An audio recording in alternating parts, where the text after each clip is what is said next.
তো ফেরাউন এবার মাশরাটাকে তার দরবারে রাখলেন যে তুমি আমাকে প্রভু না মাইনা কাকে তুমি প্রভু মানো, কে তোমার প্রভু? মাশরাটা রাদিয়াল্লাহু তাআলা আনহা বললেন, রব্বুস সামাওয়াতি ওয়াল আরদ, আমি তো ওই আল্লাহকে প্রভু মানি এবং মালিক মানি, যিনি আসমান জমিনের প্রভু, আসমান জমিনের মালিক, যিনি হায়াতের মালিক, যিনি মৃত্যুর মালিক, যিনি রিজিকের মালিক, যিনি আসমান জমিন দুনিয়া আখিরাতের সমস্ত কিছুর মালিক, আমি তো তাকে রব হিসাবে মানি। যে তোমারও মালিক, তোমার কন্যা, তোমার দরবার, তোমার দেশের সব কিছুর মালিক যিনি, আমি ওই আল্লাহকে আল্লাহ হিসাবে মানি। আমি তো ওই আল্লাহকে মানি যিনি পুরা পৃথিবীর সব কিছুর মালিক। ফেরাউন বলল, না, যদি তাড়াতাড়ি আমাকে রব হিসাবে না মানো তাহলে আমি তোমাকে মৃত্যু দিয়ে দিব, তোমাকে হত্যা করে দুনিয়া থেকে বিদায় করে দিব। ইমানদার মহিলা কি উত্তরটা দিছে শোনেন। তো মাশরাটা রাদিয়াল্লাহু তাআলা আনহা বললেন যে আমাকে মৃত্যুর ভয় দেখিয়ে কোনো লাভ নাই। ফাকদি মা আনতা কাদ, তোমার যা মনে চায় তুমি তাই করতে পারো, আমি এক মুহূর্তের জন্য আমার আল্লাহকে আল্লাহ বলা ছাড়তে পারবো না। আল্লাহ যাকে মানছি এক মুহূর্তের জন্য তাকে আল্লাহ মানা ছাড়তে পারবো। রব তো মানছি একজন, কি তুমি যতই মৃত্যুর ভয় দেখাও কোনো কাজ হবে বলে। কারণ ইমানদাররা কখনো মৃত্যুর ভয় পায়? ইমানদার মুসলমান যারা কোনো সময় মৃত্যুকে কি পায় না, ভয় পায় না। বলে দিচ্ছে মুখের উপরে, ঠিক আছে আপনি আমার মৃত্যু দিবেন দেন, কিন্তু একজনকে তো আল্লাহ মানি, তাকে ছাড়া যাবে।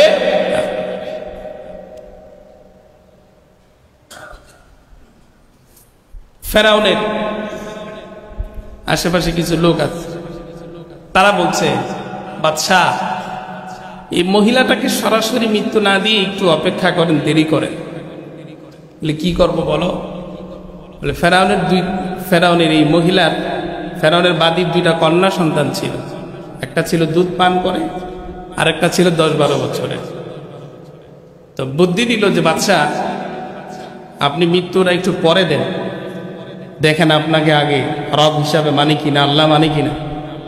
সন্তানগুলো আছে এইগুলোকে আগে মেরে ফেলেন, তেল গরম করেন, গরম করার পরে তেলের বাচ্চাটিকে আগে নিক্ষেপ্ত করেন।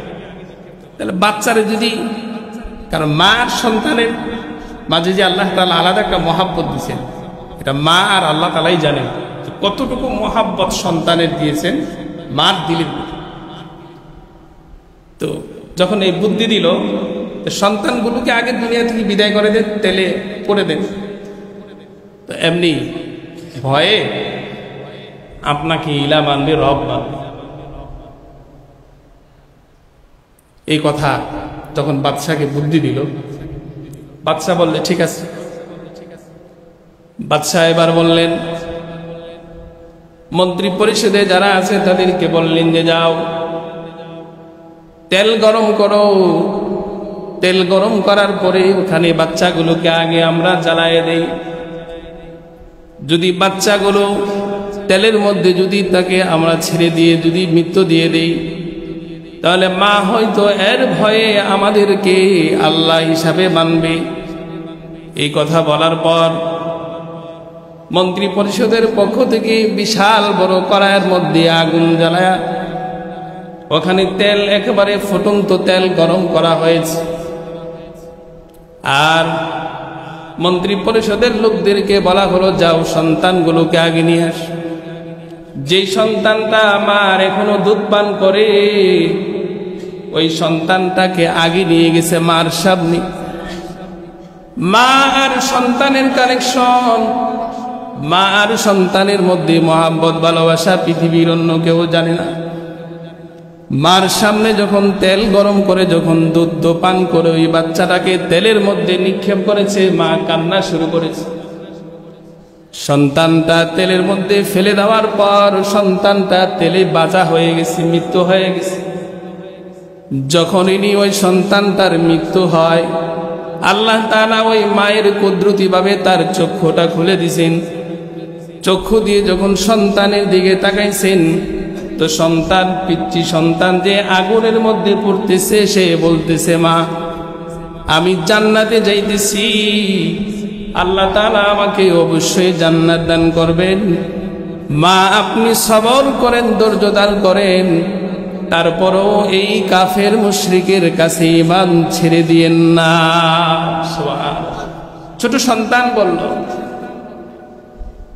যখন ছোট সন্তানকে যখন মার সামনে মৃত্যু দিয়ে দিছে, তো চলে গেছে। 10 বছরের সন্তান, কন্যা সন্তানটাকে যখন আবার ওই তেলের কাছে যখন নিয়ে যাওয়া হলো, তেলের কাছে নিয়ে যাওয়ার পর মা সেতা রাদিয়াল্লাহু তাআলা আনহা তিনি আরো জোরে কান্না শুরু করলেন। ফেরাউন বাদশাহ এবার বললেন, এই মা সেতা, এখনো সময় আছে, তাড়াতাড়ি তুমি যেই প্রভুকে ইলাহ মানো, যেই আল্লাহকে আল্লাহ মানো, তাকে ছেড়ে তাড়াতাড়ি যদি আমাকে এখন আল্লাহ বলে স্বীকার করো, তাহলে তোমার সন্তানও বেঁচে যাবে, তুমিও বেঁচে যাবা, কাউকে আমি মৃত্যু দিব না, কাউকে মৃত্যু আলাইহি ওয়াসাল্লাম। قال النبي صلى الله عليه وسلم فضلت على الأنبياء ب6 أعطيت جوامع الكلم ونصرت بالرعب وأحلت لي الغنائم وجعلت لي الأرض طهورا ومسجدا وأرسلت إلى الخلق كافة وختم بي النبيون أو كما قال النبي عليه الصلاة والسلام। নবী আলাইহিস সালাতু ওয়াস সালাম বলেন, আল্লাহ তাআলা আমাকে পৃথিবীর সমস্ত পয়গম্বরদের উপরে 6টি বিশেষত্ব দান করেছেন। তার মধ্যে প্রথম নাম্বার বৈশিষ্ট্য হলো যে নবী শব্দ অল্প বলতেন, কিন্তু তার ব্যাখ্যা হতো অনেক বেশি। উতিতু জাওয়ামিআল কালিম, এটাকে জাওয়ামিআল কালিম, জাওয়ামিউল কালিম, শব্দ অল্প, অর্থ অনেক বেশি হতো। কিছু উদাহরণ সহ আমরা শুনেছিলাম আলোচনা, যে নবী অল্প অল্প শব্দ বলতেন, বাক্য অল্প হইত, কিন্তু তার অর্থ অনেক বেশি। 2 নাম্বার বৈশিষ্ট্য, নবী আলাইহিস সালাতু ওয়াস সালাম বলেন, ওয়ানুসিরতু বির-রু'বি, আল্লাহ তাআলা আমাকে ভয় এবং প্রভাবের মাধ্যমে আল্লাহ তাআলা আমাকে সম্মানিত করেছেন, এবং বৈশিষ্ট্য হিসাবে আল্লাহ তাআলা দান করেছেন। নবী বলেন যে প্রভাব, ভয় কাফিরদের দিলে আল্লাহ নবীর একটা ভয় দিয়ে ঢুকায় দিয়ে নবীকে আল্লাহ তাআলা সাহায্য করেছেন। যেমন অন্য হাদিসে আছে, নবীকে কাফের মুশরিক বেঈমানেরা কি পরিমাণে ভয় পেত। যেমন অন্য হাদিসে আছে, নবী আলাইহিস সালাতু ওয়াস সালাম বলেন, আল্লাহ তাআলা আমি পয়গম্বরের ভয় ভীতি কাফেরদের দিলে এমন পরিমাণে দান করেছেন যে 1 মাসের দূরত্বের রাস্তার মধ্যে যদি কোনো কাফের মুশরিক যদি তারা থাকতো, তাহলে নবীর একটা ভয় তাদের দিলে কাজ করত। 1 মাস দূরত্বের রাস্তা, কাফের শত্রু এখনো 1 মাস দূরে আছে, মানে ওই জায়গায় পৌঁছতে 1 মাস লাগে, কিন্তু আল্লাহ তাআলা নবী আলাইহিস সালাতু ওয়াস সালামের দিলে, নবী আলাইহিস সালাতু ওয়াস সালামের একটা ভয় ভীতি কাফিরদের দিলে এই পরিমাণ দান করছে, 1 মাস দূরের রাস্তা থেকেও নবীকে ভয় পেত। কয় মাস দূরত্বের রাস্তা? প্রায় 400 থেকে 500 কিলোমিটার দূর পর্যন্ত নবীর একটা ভয় কাফেরদের অন্তরে দিলে কাজ করত। না রে মোহাম্মদ আসবে। তাবুক যুদ্ধের সময় কাফের মুশরিক বেঈমানরা ছিল 40,000, মুসলমান ছিল কয় হাজার? 30,000। ওই যুদ্ধ ছাড়াই ওই যুদ্ধে মুসলমানরা বিজয় অর্জন করেছে। নবীর একটা ভয় ভীতি প্রভাব কাফের মুশরিক বেঈমানদের দিলে সব সময় কাজ করে, আতঙ্কের মতো ভয় পেত। এটা আল্লাহ তাআলা নবীর শত্রু যারা, ইসলামের শত্রু যারা, তাদের দিলে আল্লাহ তাআলা দান করছেন, মানে আগে থেকেই তাদের দিলে এভাবে ভয় কাজ করে। নবীকে মুহাম্মদকে দেখলে শুনলেই কি, যেমন জাতুর রেখা যুদ্ধ থেকে ফিরার সময় সাহাবায়ে কেরাম নবী আলাইহিস সালাতু ওয়াস সালাম সহ বললেন যে আমরা একটু বিশ্রাম নেই, যুদ্ধ করছে, ফিরে আসতেছে বাসায়। তো সাহাবীদেরকে নবী আলাইহিস সালাতু ওয়াস সালাম বললেন, চলো আমরা একটা গাছের ছায়ার নিচে একটু আরাম করে বিশ্রাম করি, তারপরে যাই। সাহাবীরা নবী আলাইহিস সালাতু ওয়াস সালামের কথা শুনে বললেন, আল্লাহর নবী ঠিক আছে, চলেন আমরা একটা গাছের নিচে আরাম করি, বিশ্রাম করি, তারপরে যাই। নবীজি সাল্লাল্লাহু আলাইহি ওয়াসাল্লাম বাবলা গাছ নামক একটা ছায়ার নিচে নবী একটু আরাম করার জন্য নবী শুইলেন। নবীজির যে তরবারিটা ছিল, এই তরবারিটা গাছের মধ্যে ঝুলায় রাখলেন। সাহাবায়ে কেরাম নবী থেকে একটু দূরে দূরে সবাই বিশ্রাম করার জন্য জায়গা বেছে নিলেন। তো নবী আলাইহিস সালাতু ওয়াস সালাম যখন ওই বাবলা গাছের মধ্যে তরবারিটা রেখে শুয়ে বললেন,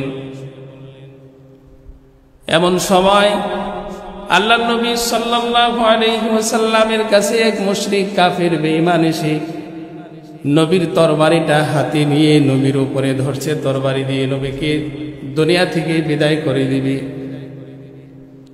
নবীজি সাল্লাল্লাহু আলাইহি ওয়াসাল্লামের চোখ খুললে নবীজি দেখেন যে মুশরিক নবীর মাথার উপরে তরবারি নিয়ে দাঁড়িয়ে আছে, যে নবীকে দুনিয়া থেকে বিদায় করে দিবে। কাফির বলতেছে, ও পয়গম্বর, আপনি বলেন দেখি এখন আমার হাত থেকে আপনাকে কে বাঁচাবে?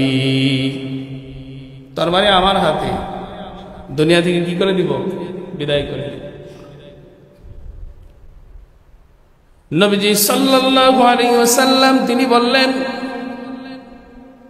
তোমার হাত থেকে বাঁচানোর মালিক একমাত্র আমার আল্লাহ। কে বাঁচাবে? নবীজি যখন বললেন যে আমাকে আল্লাহ বাঁচাবেন, পৃথিবীর কোনো শক্তির আমার প্রয়োজন নাই, তুমি আমাকে তরবারির ভয় দেখানোর কোনো প্রয়োজন নাই, দরকার নাই। নবীজি আল্লাহ শব্দের নাম নেওয়ার সাথে সাথে ওই মুশরিকের হাত থেকে তরবারিটা কাঁপতে কাঁপতে জমিনে পড়ে গেছে। সুবহানাল্লাহ। নবী যখন বলছেন যে বাঁচাবে কে? আল্লাহ। নবীর ভয় ভীতি তার দিলে এমন পরিমাণে ঢুকছে আল্লাহ শব্দের নামটা নেওয়ার কারণে, যে হাত থেকে তরবারি কাঁপতে কাঁপতে পড়ে গেছে। ইমানদার ছাড়া যারা বেঈমান মুশরিক, যারা কাফের, ইসলাম মানে না, ধর্ম মানে না, নাস্তিক মুরতাদ যারা, সব সময় তারা আল্লাহর তাকবীর এবং আল্লাহর নামকে খুব ভয় করে। সব সময় নারে তাকবীর আর আল্লাহু আকবার স্লোগান দিলে সব সময় কি তাদের দিল কাঁপে, দিলে একটা ভয় কাজ করে। কারণ আল্লাহ নাম আর তাকবীরের মধ্যে আলাদা একটা পাওয়ার আল্লাহ তাআলা রেখেছে। এই জন্য দেখবেন নারে তাকবীর আর আল্লাহু আকবার দিলেই সব নাস্তিক মুরতাদদের ঘুম হারাম হয়ে যায়। কারণ এই আল্লাহ নামের শব্দ তারা এত বেশি কি পায়? ভয় পায়। নবী আলাইহিস সালাতু ওয়াস সালাম আল্লাহু আকবার বলার সাথে সাথে, আল্লাহ নাম নেওয়ার সাথে সাথে কাফিরদের হাত থেকে যখন তরবারিটা নিচে পড়ে গেছে, নবী আলাইহিস সালাতু ওয়াস সালাম এবার ওখান থেকে তরবারিটা হাতে নিয়ে এবার বললেন, বলো দেখি এবার তোমাকে কে বাঁচাবে আমার হাত থেকে? এবার তোমাকে কে বাঁচাবে? তুমি তো এতক্ষণ বলছো যে আমাকে কে বাঁচাবে, আমি তো বলছি আল্লাহ বাঁচাবে। এখন তরবারি আমার হাতে, তোমাকে এখন কে বাঁচাবে বলো? এবার কাফের বলতেছে, ওগো মুহাম্মদ, আপনি হলেন শান্তির নবী, পৃথিবীতে শান্তি প্রতিষ্ঠার জন্য আপনি এসেছেন, আপনি তো কোনো সময় আমাকে হত্যা করতে পারেন না। নবী, আপনি আমাকে মাফ করে দেন, আমার ভুল হয়ে গেছে, আমি জীবনে আর কোনোদিন আপনার বিরুদ্ধাচরণ করব না। নবী আলাইহিস সালাতু ওয়াস সালাম ওই কাফিরকে মাফ করে তাকে ছেড়ে দিয়েছেন। কিতাবের ভিতরে লেখে ওই কাফির যখন গোত্রের মধ্যে গেলেন, তার সমাজে গিয়ে বলতেছে, আজকে এমন এক ব্যক্তির সাথে আমার সাক্ষাৎ হয়েছে, এমন একজন নবীর সাথে, যিনি আসলেই শান্তির দূত, যিনি আসলে শান্তি প্রতিষ্ঠার জন্য পৃথিবীতে এসেছেন। বলে ওই নবীকে আমি মানার জন্য তরবারি হাতে নিয়েছি, কিন্তু তিনি আমাকে মারেন নাই, বরং তিনি আমাকে ক্ষমা করে দিয়েছেন। তিনি কি করেছেন? ক্ষমা করে দিয়েছেন। কাফের মুশরিকদের সামনে যখন নবীর এই ঘটনা বলল, অনেকে নবীর এই দৃশ্যের ঘটনা শুনে কালিমা পড়া মুসলমান হয়ে গেছে। সুবহানাল্লাহ। তো নবীজির একটা ভয় ভীতি কাফেরদের মুশরিকদের দিলে সবসময় কি করত? একটা ভীতি কাজ করত। নবী বলছেন যে আল্লাহ তাআলা আমাকে একটা প্রভাব ভয়ের মাধ্যমে আমাকে কি করেছেন? সাহায্য করেছেন। বলছিলাম যে কাফের মুশরিকরা সবসময় আল্লাহ শব্দের নাম শুনলেই কি ভয় পেত। এরা সবসময় নারে তাকবীর দেন। আমাদের এনে যারা আছে আমরা মসজিদে, যদি আল্লাহু আকবারের তাকবীর দেওয়া হয়, তাহলে যাদের হাড় একটু দুর্বল বা যারা সবসময় অন্যরকম ভাবনা নিয়ে চলে, ওরা দিলেও দেখবেন যে একটা নাড়াচাড়া দিও। যদি আপনি বলেন যে নারায়ে তাকবীর আল্লাহু আকবার বললে সবাই তো বলবে না, কিছু লোক চুপ থাকবে, কিছু লোকের ভিতরে এমনি একটু ভয় ভয় কাজ করে, আর এটা বললে না জানি কি হয়। সবসময় আল্লাহর একটা নামের শব্দের কি ভাব কাজ করে। যেমন আল্লাহ শব্দের নামটাকে কেবল ভয় পায়। কোরআন ও হাদিসে ঘটনা আছে, হয়তো আপনারা আগে পরে শুনছেন। ফেরাউনের একজন বাদী ছিল, কাজের মেয়ে ছিল, নাম ছিল তার মাশেতা রাদিয়াল্লাহু তাআলা আনহা। তো মাশেতা তাকে ফেরাউন রেখেছে ঘরের কাজ টাজ করার জন্য। ফেরাউনের যে পালক মেয়ে ছিল, একদিন তার মাতা আশ্রয় দিবে, মাতা আশ্রয় দিতেছে। মাশেতা রাদিয়াল্লাহু তাআলা আনহা তিনি যখন মাতা আশ্রানোর সময় হাত থেকে চিরুনিটা নিচে পড়ে গেছে। তো যখন হাত থেকে চিরুনিটা নিচে পড়ে গেছে, তখনই সে আল্লাহর নাম নিয়ে এই চিরুনিটা নিচে থেকে যখন উঠাইছে, এই আল্লাহ নামের শব্দ শুনে ফেলছে। ওই যে পালক মেয়ে, ফেরাউনের মেয়ে শুনেছে।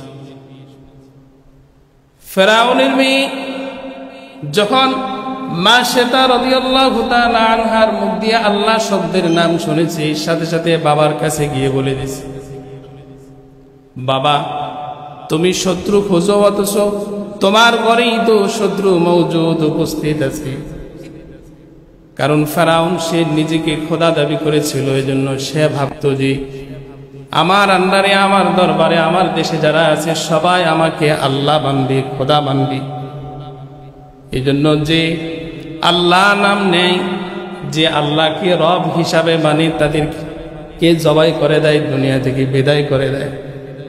এখন কন্যা যখন যে দরবারে এই কথা বলল যে বাবা শত্রু তুমি বাহিরে খুঁজো, অত শত্রু তো তোমার ঘরেই, সে তো কোন প্রভুর জানি নাম নেয়, সেজন্য কার ইবাদত করে। তো ফেরাউন এবার মাশেতাকে তার দরবারে রাখলেন যে তুমি আমাকে প্রভু না মানি না, কাকে তুমি প্রভু মানো, কে তোমার প্রভু? মাশেতা রাদিয়াল্লাহু তাআলা আনহা বললেন, রব্বুস সামাওয়াতি ওয়াল আরদ, আমি তো ওই আল্লাহকে প্রভু মানি এবং মালিক মানি, যিনি আসমান জমিনের প্রভু, আসমান জমিনের মালিক, যিনি হায়াতের মালিক, যিনি মৃত্যুর মালিক, যিনি রিজিকের মালিক, যিনি আসমান জমিন দুনিয়া আখিরাতের সমস্ত কিছুর মালিক, আমি তো তাকে রব হিসাবে মানি। যে তোমারও মালিক, তোমার কন্যা, তোমার দরবার, তোমার দেশের সব কিছুর মালিক যিনি, আমি ওই আল্লাহকে আল্লাহ হিসাবে মানি। আমি তো ওই আল্লাহকে মানি যিনি পুরা পৃথিবীর সব কিছুর মালিক। ফেরাউন বলল, না, যদি তাড়াতাড়ি আমাকে রব হিসাবে না মানো তাহলে আমি তোমাকে মৃত্যু দিয়ে দিব, তোমাকে হত্যা করে দুনিয়া থেকে বিদায় করে দিব। ইমানদার মহিলা কি উত্তরটা দিছে শোনেন। তো মা শ্বেতা রাদিয়াল্লাহু তাআলা আনহা বললেন যে, আমাকে মৃত্যুর ভয় দেখিয়ে কোনো লাভ নাই। ফাকদি মা আনতা কাদ, তোমার যা মনে চায় তুমি তাই করতে পারো। আমি এক মুহূর্তের জন্য আমার আল্লাহকে আল্লাহ বলা ছাড়তে পারবো না। আল্লাহ যাকে মানছি এক মুহূর্তের জন্য তাকে আল্লাহ মানা ছাড়তে পারবো। রক্ত মানছি একজনকে, তুমি যতই মৃত্যুর ভয় দেখাও কোনো কাজ হবে বলে। কারণ ইমানদাররা কখনো মৃত্যুর ভয় পায়? ইমানদার মুসলমান যারা কোনো সময় মৃত্যুকে কি পায় না, ভয় পায় না। বলে দিছে মুখের উপরে, ঠিক আছে আপনি আমার মৃত্যু দিবেন দেন, কিন্তু একজনকে তো আল্লাহ মানি, তাকে ছাড়া যাবে।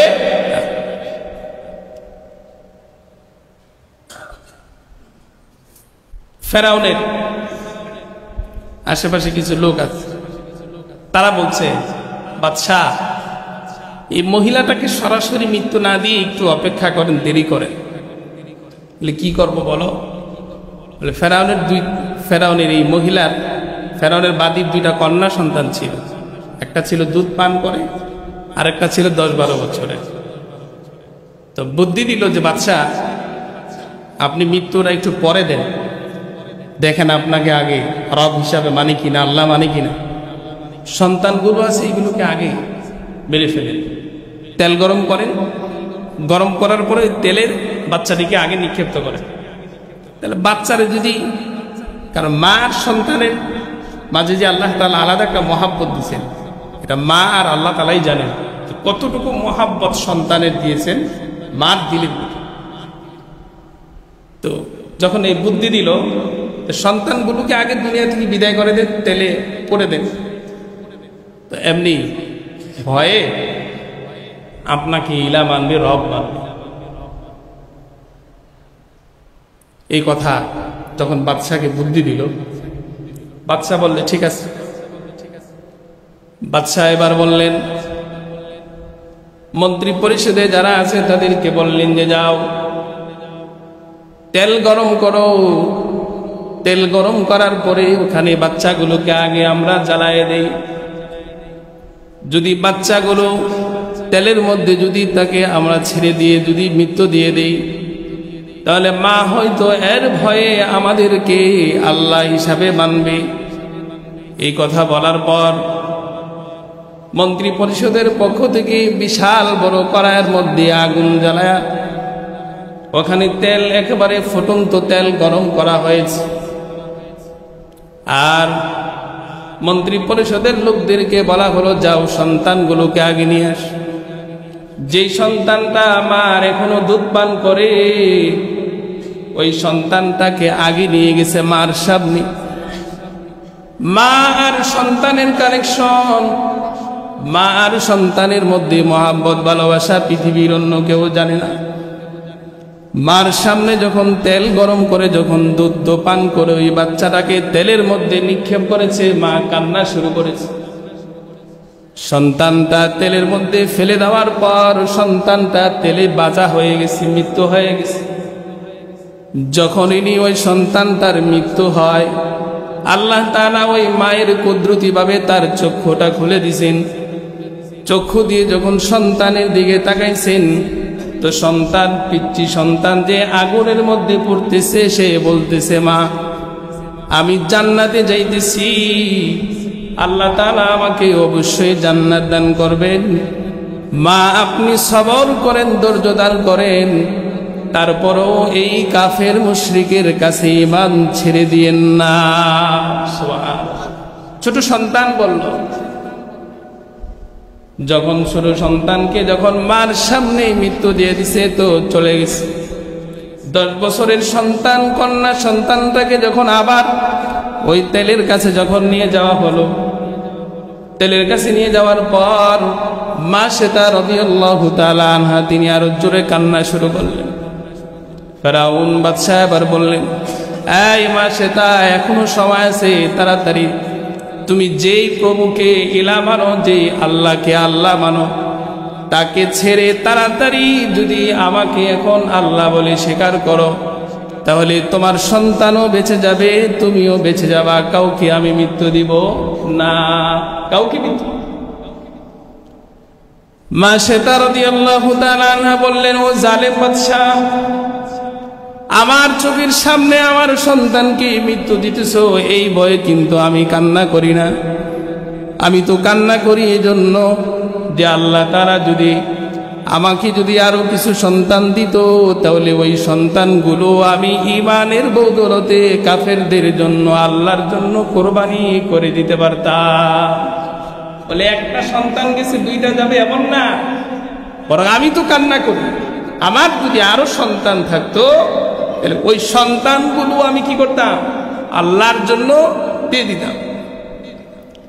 ফেরাউন বাদশাহ এই কথা বলার পরও কিন্তু মা শ্বেতা রাদিয়াল্লাহু তাআলা আনহার কথা শোনেন নাই। মার সামনে দ্বিতীয় সন্তানটাকেও আগুনের মধ্যে নিক্ষেপ করলো, তেলের মধ্যে নিক্ষেপ করে ওই বাচ্চাটাকেও দুনিয়া থেকে বিদায় করে দিল।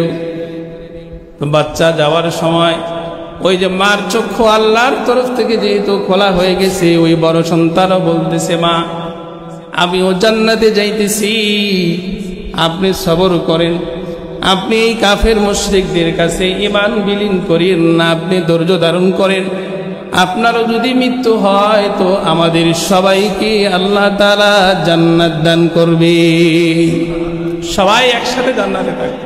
কিন্তু তারপরও বেঈমানের কাছে মাথা নত করিয়ে শেষ পর্যন্ত মা সন্তানকে দুনিয়া থেকে বিদায় করেছে, কিন্তু ঈমান দেয় নাই। অথচ আমরা আমাদের সন্তানের আবদার পুরা করার জন্য, সন্তানের একটা চাহিদা, মনের চাহিদা পুরা করার জন্য সবকিছু দিতে রাজি, সবকিছু দিয়ে দিই। আমি আমার সন্তান ইহুদি খ্রিস্টানদের পোশাক পরে বেগানা নারী বেশ্যার মতো চলে, উলঙ্গ হয়ে রাস্তায় চলে, সাময়িক আনন্দ তাকে দিয়ে দিই, এর দ্বারা যে আমার ঈমান আমল সব যাইতেছে, যাক, কোনো সমস্যা মনে করি না। মানে দুনিয়ার সবকিছু আমরা দিয়ে দিই, কিন্তু ঈমানের জন্য আমাদের বিন্দু পরিমাণ কি হয় না, মায়া মহাব্বতও লাগে না ঈমানের জন্য। কারণ নবী আলাইহিস সালাতু ওয়াস সালামের মুজিজা এবং বৈশিষ্ট্য জীবনী পরেও আমরা ওখান থেকে শিক্ষা গ্রহণ করতে পারি। নবীজির জীবনী সারা সপ্তাহ মাস আলোচনা করলেও শেষ হবে না, কিন্তু কথা হলো আমরা ওখান থেকে শিক্ষা নিব, শিক্ষা গ্রহণ আমরা করব না। আমরা শুধু বিভিন্ন মৌসুমে খালি জিলাপি মিষ্টি দিয়ে কিভাবে খাওয়া যায়, কিভাবে ওই সময় একটু ইবাদত বন্দেগী করা যায়, সেটা খাওয়াটা মুসলমান কিভাবে খাইতে পারে সেটা জানে।